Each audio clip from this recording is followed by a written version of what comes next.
ហ្នឹងហើយជំរាបសួរពុកម៉ែបងប្អូនទាំងអស់គ្នាថ្ងៃនេះចង់ចេញវីដេអូនៅក្នុង TikTok មួយចង់ថ្លែងអំណរគុណទៅដល់បងជាងម្នាក់ឈ្មោះផានុតនេះដែលគាត់បានជូនខ្សែដៃមកកាន់ខ្ញុំអានេះខ្សែនេះខ្លឹមត្រាំងណាបងប្អូនខ្លឹមត្រាំងហើយជាមួយនឹងស្នែងកបីបក់ធ្លុះ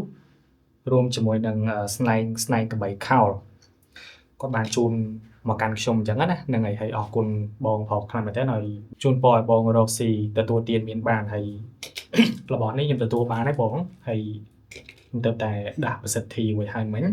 ឆ្លៀតពេលហ្នឹងខ្ញុំចង់ប្រាប់បងប្អូនបន្តិចចុះតើតងជាមួយនឹងអាឋានបានតលេសាប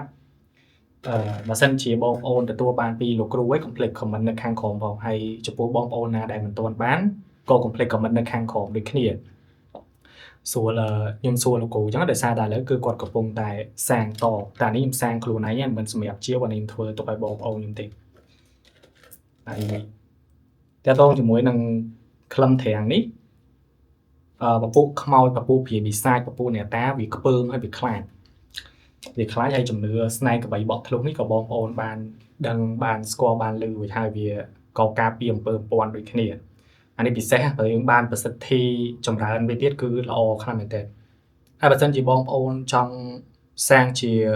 ចម្លាក់អ្វីកុំភ្លេចតាក់ទងទៅកាន់គាត់នេះគឺ QR Telegram របស់គាត់បងប្អូនអាចតាក់ទងទៅកាន់គាត់បានដោយខ្ញុំអត់មានអីឲ្យគាត់វិញក៏មានខ្សែដៃអាឋានបានតលេសាបនេះសាងខ្លួនឯងហើយផ្ញើឲ្យទៅកាន់គាត់ទីខ្លះទឹកចិត្តវាសំខាន់ណាបងប្អូនមិនមែនតែតើតែយើងមានប្រាក់បានយើងជាវបានទេមែនទេខាងលើទឹកចិត្តទេហ្នឹងហើយដូចជាគាត់មានធ្វើសាងជាតឡាប់សាងជាខ្សែដៃត្រឡោក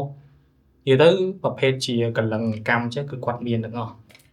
បងប្អូនអាចឆាតទៅសួរគាត់បានដូចជាប៉ារបស់គាត់អីហ្នឹងគឺគាត់សិតតែមានបទពិសោធន៍យូរឆ្នាំហើយហ្នឹងហើយបើសិនជាបងប្អូនចង់បានគឺលេខតាក់ទងទៅកាន់គាត់ណាហ្នឹងហើយចំពោះអាឋានបានតលេសាបបងប្អូនចង់ឲ្យសាងតទៀតអត់ខ្ញុំកំពុងតែលួងលោកគ្រូដែរនេះលោកគ្រូគាត់ថាគាត់ចង់សាងចុងឆ្នាំឲ្យត្រឹមដល់ចុងឆ្នាំវាយូរពេកអញ្ចឹងណាគេលោកបងប្អូនដទៃទៀតគាត់ចាំអត់បានអញ្ចឹងខ្ញុំក៏កំពុងតែលួងគាត់ដូចគ្នាដែរសង្ឃឹមថាលោកនឹងទទួលសាងទៀតចុះបើសម្រាប់ខ្ញុំចេះសាងដែរប៉ុន្តែខ្ញុំសាងពាក់តែខ្លួនឯងទេសាងពាក់តែខ្លួនឯងបងប្អូនសាច់ញាតិអញ្ចឹងណាហ្នឹងហើយជំរាបលាបងប្អូនអរគុណ